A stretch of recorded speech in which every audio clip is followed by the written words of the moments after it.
Iran जंग के लिए किस स्तर की तैयारी कर रहा है, ईरान की आवाम खलीफा का हर कदम पर किस तरह से साथ दे रही है, ईरान की सरकार ने इसका वीडियो जारी कर दिया और ये वीडियो बेहद हैरान करने वाला है। मस्जिद में पुरुष ही नहीं, महिलाएं ऑटोमेटिक हथियार चलाने की ट्रेनिंग ले रही हैं और यही नहीं, ईरान के चैनल्स पर हथियार ट्रेनिंग को लेकर बाकायदा प्रोग्राम का प्रसारण किया जा रहा है।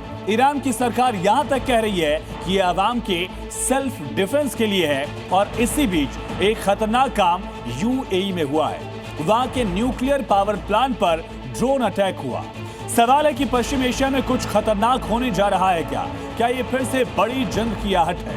जान फिदा बराए ईरान, पुरुष, महिला, किशोर ईरान की मस्जिदों में हथियार चलाने की ट्रेनिंग ले रहे हैं।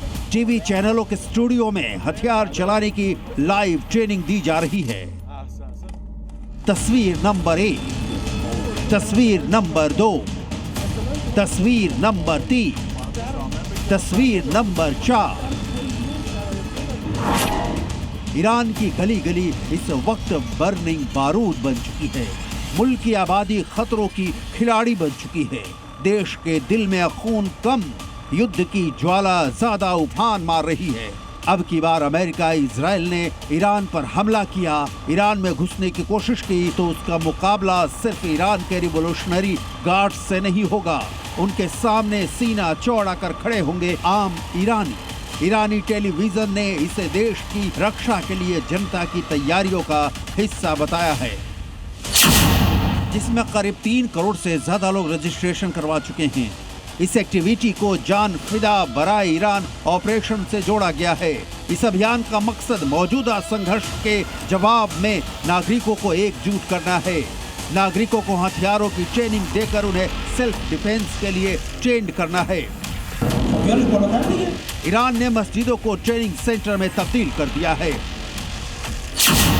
राजधानी तेहरान ही नहीं, ईरान के दूसरे शहरों की मस्जिदों जैसे अहवाज, करमान, बिजार, शिराज और जाहेदान की मस्जिदों में पुरुषों, महिलाओं और किशोरों को हथियार चलाने के गुर सिखाए जा रहे हैं। तेहरान में सरकार समर्थक रात की रैलियों के दौरान नागरिकों को बंदूकें संभालना सिखाया जा रहा है। ट्रेनिंग सत्रों में पूरे परिवार, युवा और किशोर बढ़ चढ़कर हिस्सा ले रहे हैं। सरकार का मानना है कि इस कदम से जनता के बीच जागरूकता बढ़ेगी और सामाजिक सुरक्षा को और मजबूती मिलेगी। लेकिन ये अर्ध सत्य है। पूरा सच ये है कि ईरान के आसमान से युद्ध के काले बादल अभी छटे नहीं।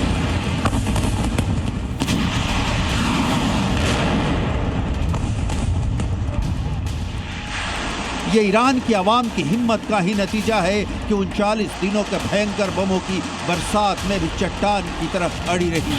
खलीफा का यही खजाना है। इसी के दम पर अमेरिका और इजराइल की अल्ट्रा एडवांस ताकत के सामने ईरान टिका हुआ है और सिर्फ टिका हुआ नहीं है, सीज फायर के बीच हमले भी कर रहा है।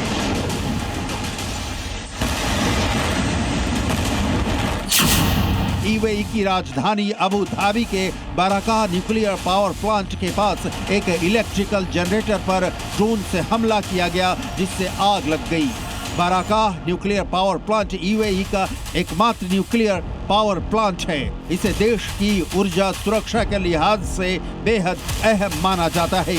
यूएई की ओर से अभी तक हमले के पीछे किसी देश या संगठन का आधिकारिक नाम नहीं लिया गया है, लेकिन ये समझना कोई रॉकेट साइंस नहीं कि इतने संवेदनशील प्लांट पर हमला ईरान की ओर से किया गया ही हो सकता है। इस बीच ट्रंप धमकी दे रहे हैं। ईरान की सेहत पर इन धमकियों का रत्ती भर भी असर नहीं हो रहा, लिहाजा मिडिल ईस्ट में तनाव जस का तस है और ईरान का बच्चा जंग लड़ने के लिए तैयार है। ब्यूरो रिपोर्ट, जी मीडिया।